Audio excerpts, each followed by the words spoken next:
Now, what's the difference between the Kingdom of Oz and let's go with Fiefdom of Canada? Well, it's just that Canada is an abortion of a legitimate government on paper because of its Byzantine collection of haves and have-nots and strange things where a complete foreigner is apparently like the top person at the top of the Illuminati pyramid. Queen Elizabeth over in Great Britain, she's 100 years old. I looked after people 100 years old when I was a PSW at the old folks' home. I mean, seriously, that's the top. Anyways, it's just that, locally where I am, it's an impossible situation because I don't have any royals in my Rolodex. Because in Canada, even though we are ruled by Queen Elizabeth, we don't have any royal bloodlines here. Because if I want to appeal to Queen Elizabeth in the court, normally what you would do, you'd have to have a local lord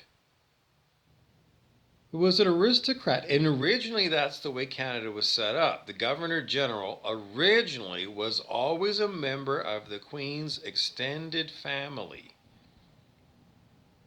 You just go back, I don't know, like they just are the early ones, and then when they first made Canada, they were all because they needed to have somebody who was a vice regal.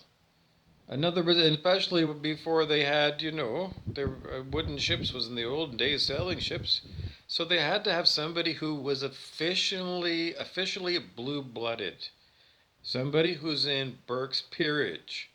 That's the book that keeps track of who's got royal bloodline and who doesn't. No, not who doesn't. I don't think so. The Mormon Church does. The Mormon Church apparently has a file on every human being on the planet, and probably the Mars colonies and the extensive sub-colonies on asteroid belts and things that are out there that. But I don't know who's the Pope for them. Well, it's just that, if you want to get connected, okay, you have three pillars of power on planet Earth: Vatican, City of London, Washington, D.C., traditionally. So you need to have an in or some method of getting to each one of those three courts. But who would you call if it was set up normally? Like, I don't know in mythical kingdoms like King Arthur's kingdom. Well, that I don't know. It's just bizarre because and the city of London is technically not even part of Queen Elizabeth. It's an independent thing. In the middle of London, it's an independent thing. It's an enclave. Yeah, they don't really tell you that, but it's there. I might be like Zealand, Sealand. I'm getting cut off here. Okay, what else do we want to tell you? Unscripted people don't want to tell you too many things. Well, they have to tell me a few things.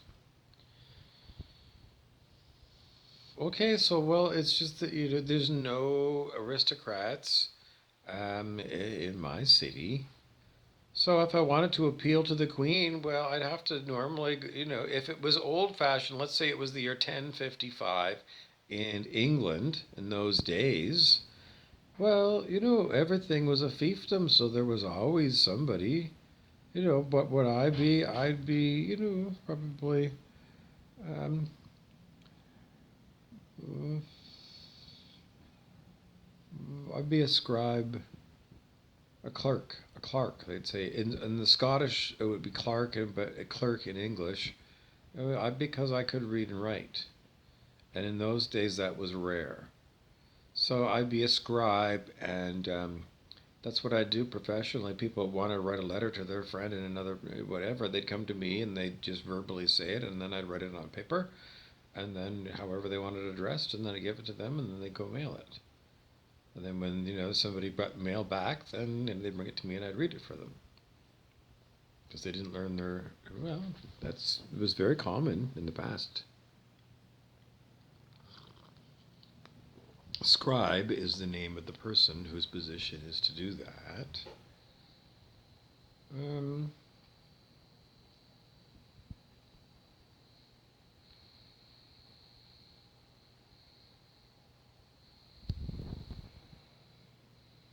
Fortune favors the fearless.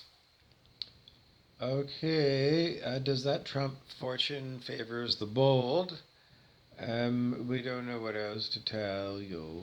Okay, anyway, we are going to be electrifying everybody with our lyrics, our iconic lyrics. And there's really nothing else that I can tell you because I don't know. Our next video, I might wear this hat.